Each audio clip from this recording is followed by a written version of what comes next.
Hello and welcome to CrossTalk. I'm Peter Lavelle. From the Arab Spring to the Arab blowback, what accounts for the rise of violence across the Arab Middle East? Was the killing of the American ambassador in Benghazi really a reaction to an alleged short film defaming Islam? Or are we witnessing a carefully planned and coordinated campaign against Western meddling in the Arab world?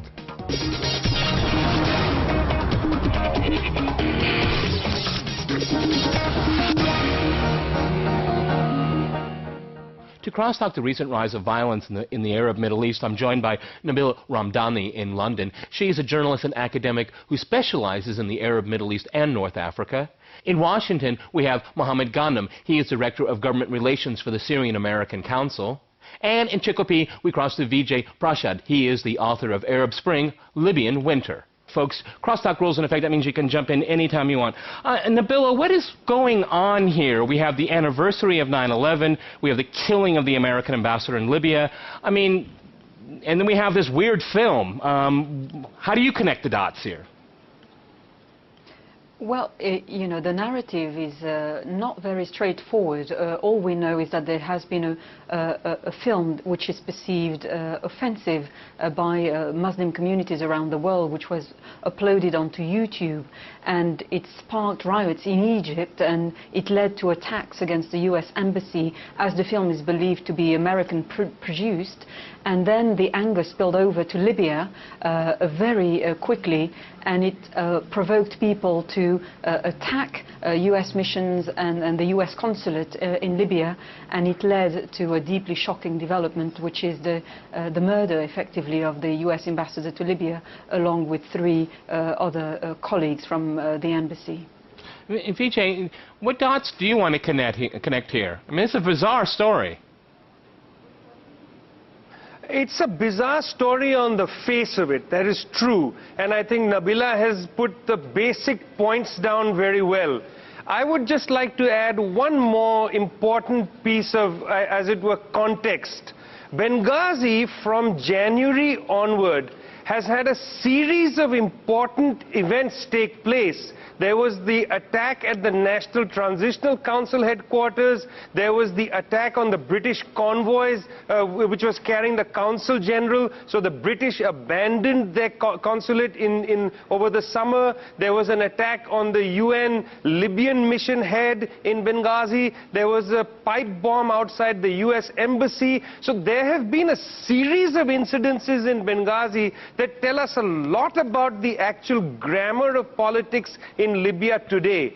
But that is going to be lost as the Benghazi story gets swept into a much larger narrative about, say, some film or about terrorism. I think those are actually red herrings as far as the events in Benghazi are concerned.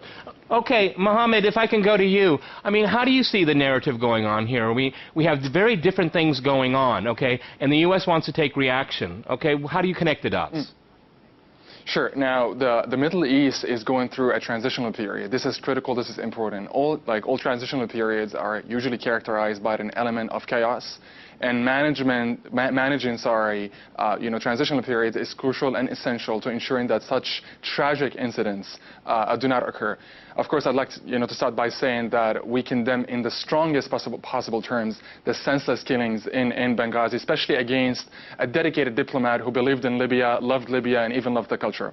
Now, I would just like to point out that now that the Middle East is transitioned towards democracy and freedom, people will have access to information. People in that part of the world do not understand. I'm sorry, Mohammed. How do we? What's the transition democracy here? Because it seems like we're seeing a lot more violence, and it looks like blowback. Don't you think you're getting ahead of yourself? You're getting ahead of yourself here, I think. Go ahead. No, I don't think so, sir. Because people in that part of the world, did not have access to information. Okay, this is something new. They don't understand how the system here, for example, in the United States of America works. They thought that this is something that the U.S. sanctioned, the U.S. is happy with, maybe the U.S. is sponsoring. They don't understand how, there's freedom of speech here. Although, of course, this trashy movie is something that I personally would ignore. Our, Syrian American organizations would ignore Syrians. We have always, urged Syrians and others in the Middle East to ignore. It's a horrible thing, but however, people in that part of the world now will enjoy better better access to information, they will understand how things work here, and there will be less resentment. However, it's important to say that U.S. official sources said that this trashy movie might have been used as a diversion, and investigations now are underway. This might have been a planned attack by Al-Qaeda against U.S. interests in Libya. It looks pretty planned here. Nabila, if I can go back to you here, it looks like a very coordinated plan here, killing the ambassador. Not just a bunch of thugs here. Yes, indeed. Go ahead.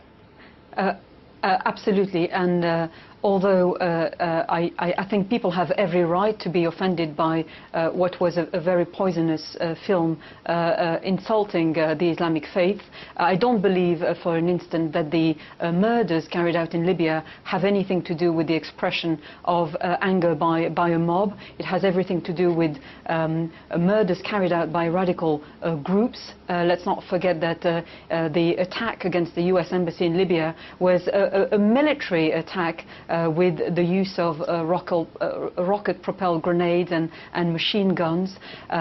And as Vijay highlighted earlier, Benghazi, which is the cradle of the Libyan revolution, has come under attacks numerous times at the hands of a radical group known as Ansar al-Sharia, which had carried out numerous executions over the last few months, and indeed attacks against other Western Nabila, if I can stay with you here, I mean, again, we only find out about the instability, NATO's work in Libya, only when the American ambassador dies. As Vijay said earlier in the program, this is a very unstable country.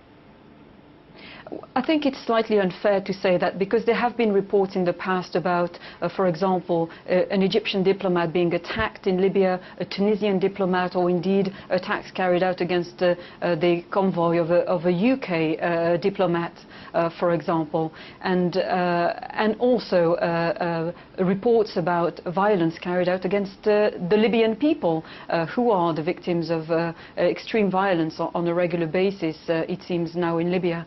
And if I may add a few points, I don't think it's a coincidence that the death of the US ambassador to Libya came on the day of the anniversary of the 9/11 attacks against the USA.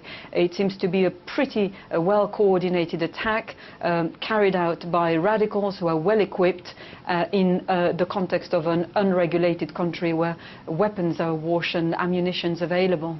Okay, Mohammed, I'd like to go to you. There is growing evidence that the United States is aligned with Al-Qaeda in Syria, but at the same time, Al-Qaeda is attacking Americans in Libya. How do you explain that? Is it explainable? I think this statement would insult the intelligence of a 12-year-old boy or girl, let alone educated people.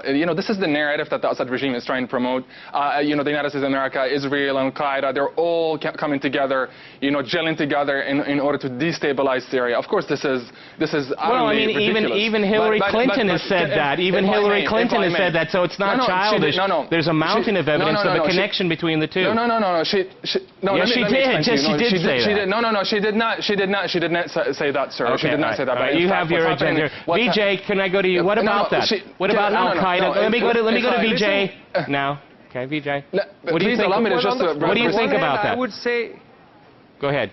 Well, I would say that the first part of your statement, Peter, may not be true, which is that I don't think what happened in Benghazi was a consequence of Al-Qaeda. I think what a lot of people are mistaking is when they see men with beards and with the black flag, the standard of the eagle, they assume that they are all Al-Qaeda. But in Libya, in fact, the Libyan Islamic Fighting Group, and even I think Ansar al-Sharia, has distanced itself from Al-Qaeda, so it's certainly a consequence of a kind of militant political Islamism, but it's not identical to Al-Qaeda. Now, what is happening in Syria? Well, that is also, I think, often over-construed to be Al-Qaeda. Al-Qaeda has become this kind of simple boogeyman to explain everything in binaries. The world is too complicated to see as terrorist versus anti-terrorist.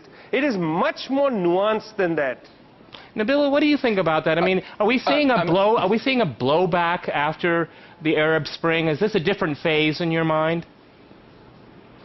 Well, I think, just to come back very quickly on Vijay's point, I think there's no doubt that the radicals behind the murders in Libya are inspired by Al-Qaeda. There's no doubt about that, given the way they proceeded. But I think more generally speaking, I think the Arab Spring did a great deal to because I've just explained the way they proceeded, using a military attack, using rocket-propelled grenades, machine guns, and the way they proceeded, and the history, Nabila, in Libya, the track record, the Libyan Islamic fighting group has been using those same techniques long before Al-Qaeda was created.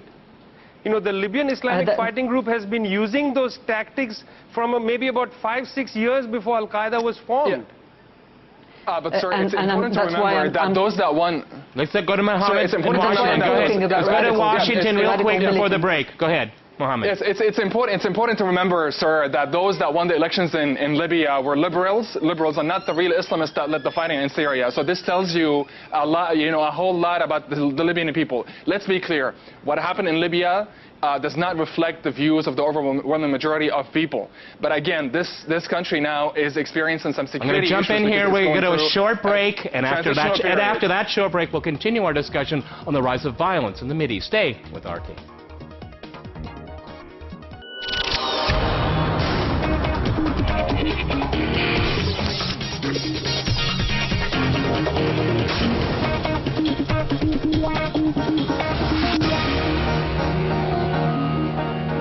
Welcome back to CrossTalk. I'm Peter Lavelle. To remind you, we're talking about the growing tensions in the Middle East.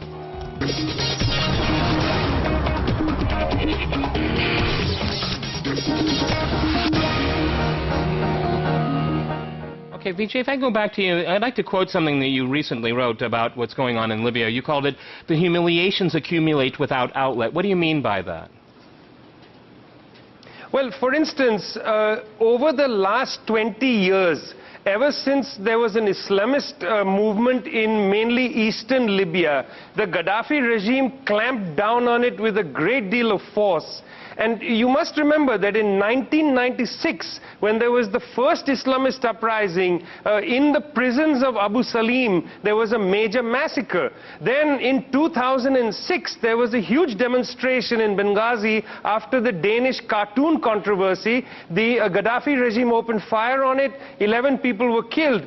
It was on the 5th anniversary of that uprising, or that protest, that police firing, that the February 17th, 2011 revolt opened up in Libya.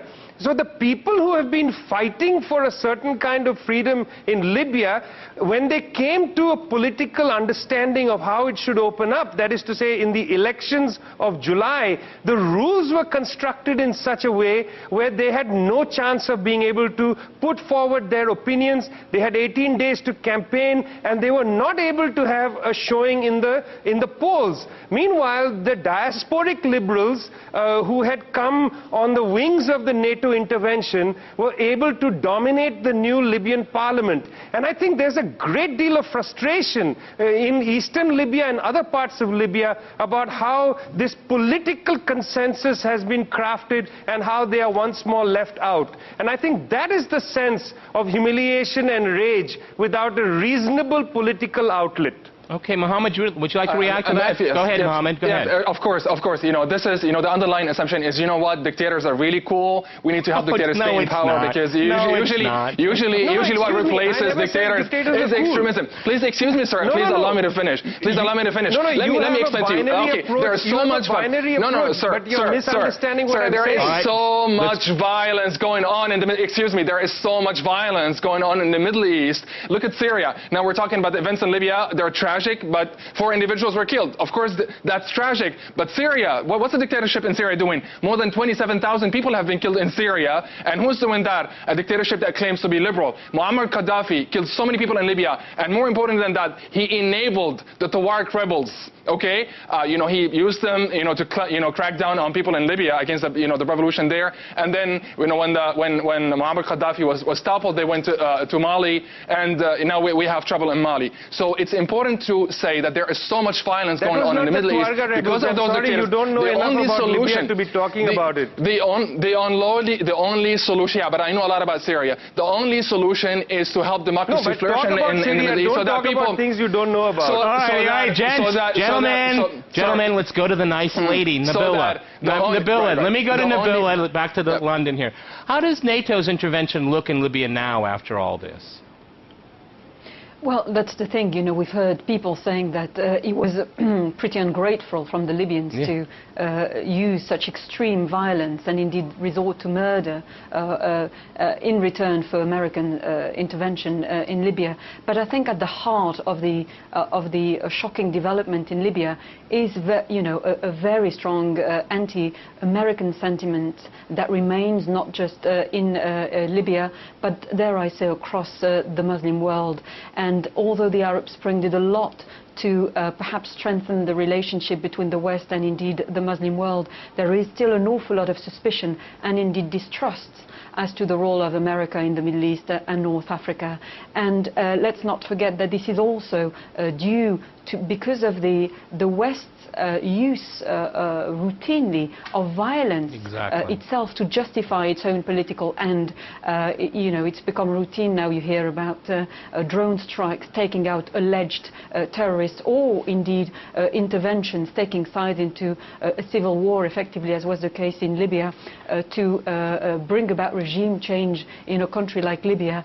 And that kind of interventionism still triggers a very strong anti-American sentiment. Mohammed, you said you knew a lot about Syria. So would you like to see a NATO intervention in Syria in light of what's happened in Libya and in Egypt? I would say. Go ahead. I would say that people in Syria are not really asking for that. People in Syria are asking for the Syrian people to be enabled to protect themselves against the fixed-wing aircraft attacks by the Assad regime, against the heavy artillery, against shelling, against constant bombardment by the Assad regime. This is what the people in Syria are asking for. They're willing to fight for their freedom, and they're actually doing that. There is no help from the international community. Russia is shielding Assad at international assemblies. It's chosen international law. Okay? Excuse me? It's chosen international law. Excuse me, but the killing of more than 27,000 people, displacing more than 1.2 million people in Syria. This program isn't about Syria. We can talk about who arms the rebels, okay? But, Okay, Vijay, if I can go to you, do you still see that, there's suspicion of the West when it talks about democracy in the region, across the entire region?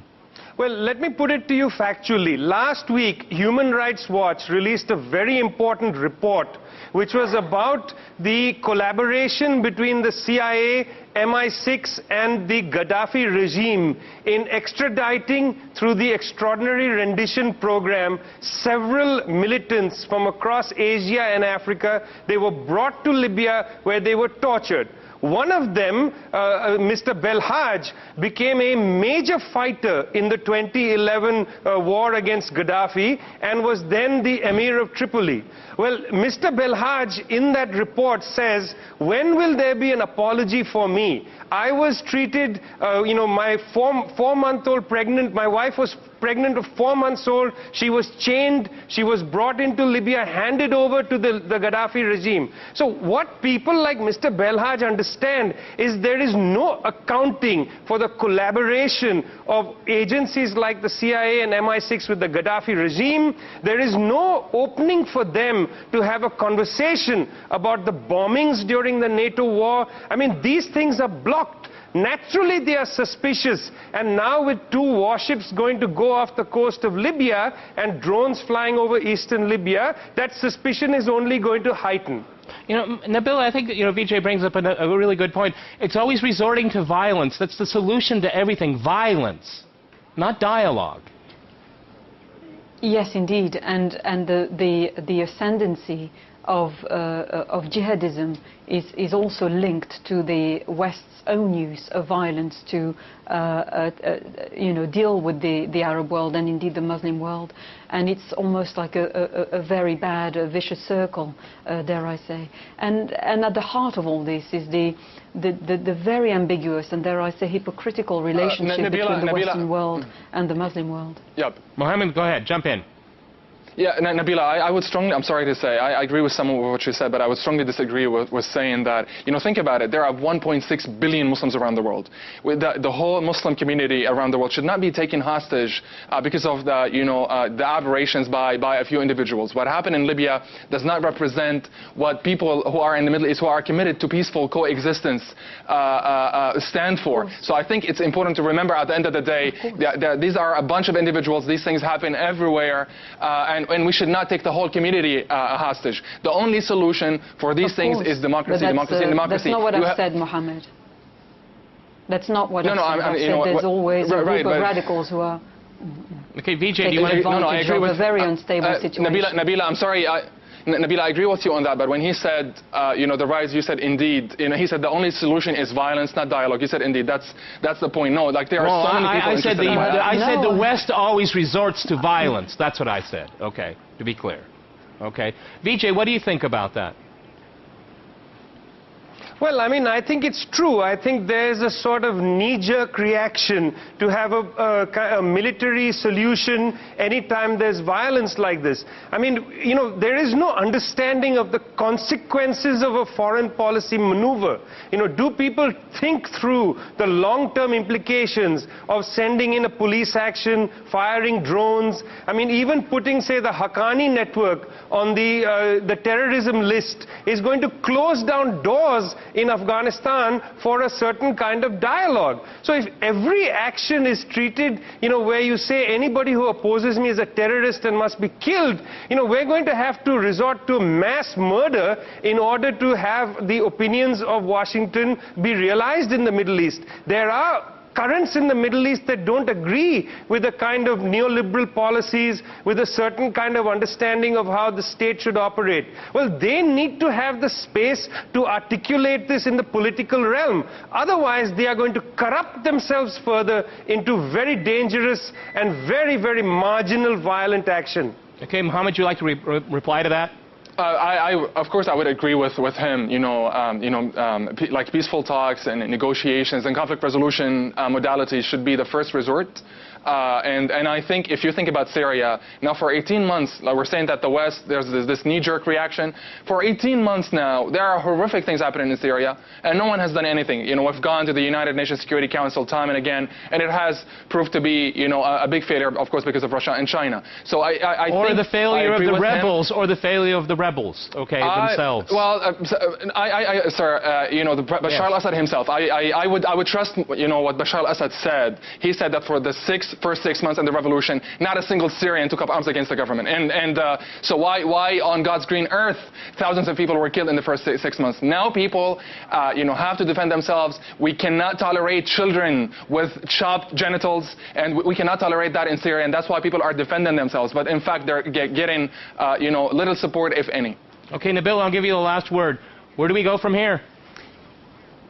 Well, I think Mohammed is quite right to highlight the extremely serious situation in Syria.